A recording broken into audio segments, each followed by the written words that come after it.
जय जय रघुवीर समर्थ. श्रीराम समर्थ. दशक 19. शिकवणना. समास 4. सदैव लक्षण निरूपणना. श्रीराम समर्थ. मागा बोलिले करंट लक्षण ते विवेके सांडावे संपूर्ण. आता ऐका सदैव लक्षण परम सौख्यदायक.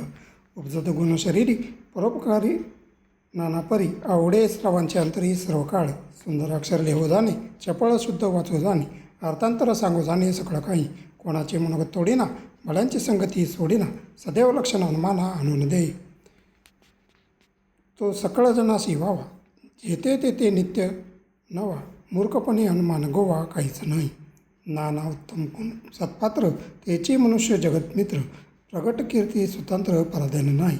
राखे सकळांचे अंतर उदंड करी पाठांतर. नेमस्तपणाचा विसर पडणार नाही. नम्रपणे पुसो जाणे नेमस्त अर्थ सांगो जाणे. बोला ऐसे वर्तो जाणे उत्तम क्रिया. तो मानला बहुतासी कोणी बोलू न शक्य त्यासी. दगदगीत पुण्यरासी महापुरुष. तो परोपकार करिताची गेला पाहिजे तो झाला त्याला. मग काय उणे तयाला भूमंडळी. बौद्धजन वास पाय वेळेसी तत्काळ उभा राही. उणे कोणाचे न साये तया पुरुषासी. 14 विद्या 64 कळा जाणे संगीत गायन कळा. आत्मविद्येचा जिव्हाळा उदंड तेथे. सकळाची नम्र बोलणे मनोगत राखून चालणे. अखंड कोणी एकाची उणे पुढची निधी. न्याय नीती भजन मर्यादा कळ सार्थक करी सदा. दरिद्रपणाची आपदा तेथे कैची. उत्तम गुणे शृंगारला तो बहुतामध्ये शोभला. प्रगट प्रतापी उगवला मार्तंड जैसा. जाणता पुरुष असेल जेथे कळव कैचा उठेल तेथे. उत्तम गुणाविषयी रीते ते प्राणी करंटे. प्रपंची जाणे राजकारण परमार्थी साकल्य विवरण. सर्वामध्ये उत्तम गुण त्याचा बघता मागे पुढे एक.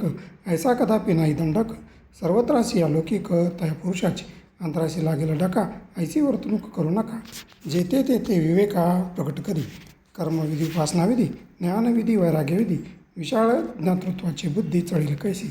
पाहता अवघे उत्तम गुण तयास वाईट म्हणेल कोण. जैसा आत्मा संपूर्ण सर्व गटी. आपल्या कार्यास तत्पर लोक असतील लहान थोर. तैसाची करी परोपकार मनापासून. दुसऱ्याचे दुःखी दुखावे दुसऱ्याचे सुखे सुखावे. अवघेची सुखे असावी ऐसी वासना. उदंड मुले नानापरी वडिलांचे मन अवघ्यावरी. तैसी अवघ्यांची चिंता करी महापुरुष. जयास कोणाशी सोसेना तयासी निकांचन वासना. धिक्कारीला अधिकारीना तोची महापुरुष. मिथ्या शरीर निंदले तरी याचे काही गेले. ज्ञात्यास आणि जिंकले देवबुद्धीने. या अवघे अवलक्षण जातादी लक्षण. काहीतरी उत्तम गुण जनी दाखवावे. उत्तम गुणास मनुष्य वेदे वाईट गुणास प्राणी केदे. तीक्ष्ण बुद्धी लोक साधे काही म्हणते जाणती. लोकी अत्यंत क्षमा करीती. आलिया लोकांचे प्रचिती. मग ते लोक पाठी राखती नाना प्रकारे. बहुताशी वाटे मी थोर सर्वमान्य पाहिजे विचार. धीर उदार गंभीर महापुरुष. जितके काही उत्तम गुण ते समर्थाचे लक्षण. अवगुण ते करंट लक्षण सहजीची झाली. इथे श्रीदासबोधे गुरुशिष्य संवादे. सदैव लक्षण निरूपण नाम समास 4. जय जय